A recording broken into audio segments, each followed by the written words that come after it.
Shoutout po muna sa mga solid nating ka-teammate na sila Glenn Kalinawan, Orlando Lim, Dingdong Dantes, Pablito Orozco, and Julio Budoso. Coach Tim kumpirmado ang pagkagusto bilang manlalaro si Newsam. Maugong na balita, Chris Newsam sa Hinebra. Kasado na Justin Brownlee, pansamantalang babalik muna sa US habang wala pa siyang mission muli dito sa bansa. So yan nga ang ating mga tatalakayin. Pero bago nga natin talakayin itong topic natin ito, baka naman pwedeng makarequest kahit isang subscribe lamang po dito sa ating channel. At kung mabigat naman ito para sa inyo, kahit isang like and share na lamang po, malaking tulong na po yon. Salamat po. Matapos ang muling pagtulong ni Justin Brownlee sa ating Gilas National Team kung saan sa unang window ng 2025 FIBA Asia Qualifiers kung saan nasungkit nila ang panalo sa katunggaling koponan gaya ng Hong Kong at Chinese Taipei kung saan kontra Hong Kong gumawa si Justin Brownlee dito ng 16 points, 7 rebounds, 7 assists, and 3 steals at kontra Chinese Taipei naman ay gumawa ito ng 28 points, 13 rebounds, and 5 assists. At ngayon nga balik Amerika na nga muli etong si kabayan Justin Brownlee batay sa ilang report nating nakita. So sa PBA All Filipino Cup nga po ang susunod na conference dito. Kaya naman sa ibang bansa muna siya maglalaro dahil na nga sa napabalitang nagkaroon ito ng mga offer.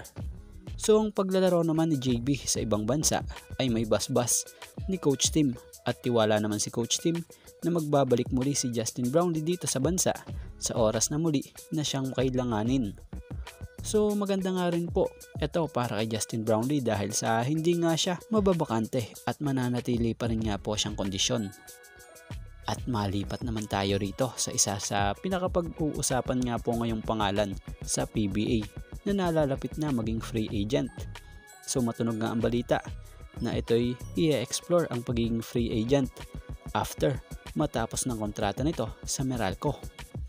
Dahil ayon nga po sa nabasa nating post nitong si Sir Snow, credit po, for fear that Chris Newsam might explore free agency market after his contract expires.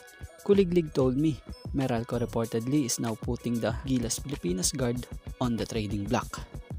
So kung ganito, para sa opinion natin na dito, maganda tong ginawa rin ng Meralco. Kung di sila nakasisigurado na muli itong pipirma sa kanila, hanggat maaga, ilagay na nila ito sa trading block. At least sa pagkakataong ito or pagkakataong ganito, pwedeng magkaroon pa siya ng kapalit dito. Kesa naman na wala nga ito sa Meralco nang walang kapalit. Oras na maging free agent na nga po ito, 'di ba? So batay pa rin dito usap-usapay baka nga raw po sa Hinebra magpunta ito or mapunta ito itong nasabing high flying guard na ito. Lalo pat ito'y pasado sa standard ni Coach Tim dahil hindi ito sama sa Gilas kung hindi ito kursunado talaga nitong si Coach Tim Cone. So for sure may nakitang potential rito itong si Coach Tim, especially sa depensa. Kung mapunta man to sa Hinebra, kung darating ang araw, may chance na malaki ang chance nito na makasungkit ng kampyonato. Lalo pat bagay na bagay ang laro niya sa sistemang meron itong si Coach Tim dito sa Hinebra. Kayo, ano sa tingin at opinion nyo rito? Kung sakaling maging unrestricted free agent na si Newsam, saang team nyo siya nakikitang susunod na makikita dito sa ating pambansang liga? Shoutout sa mga solid nating laging nakasubaybay gaya nila Renz Belasa,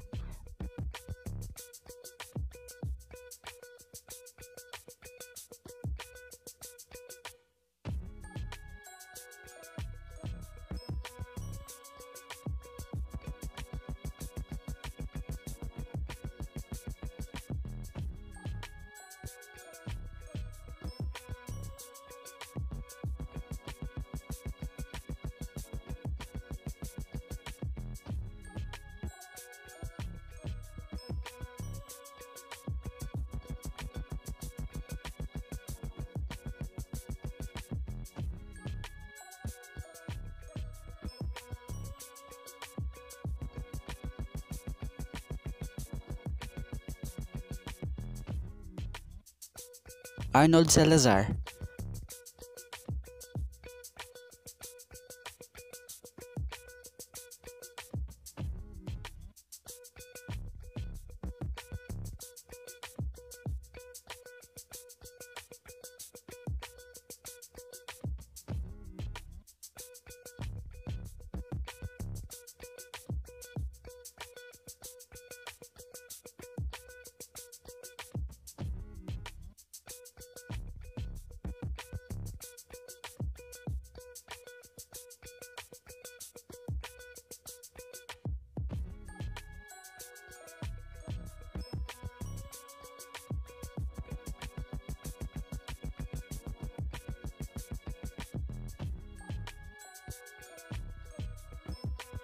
Tlurto-Garandi.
Juan Salige.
And Ronald Burbosidad.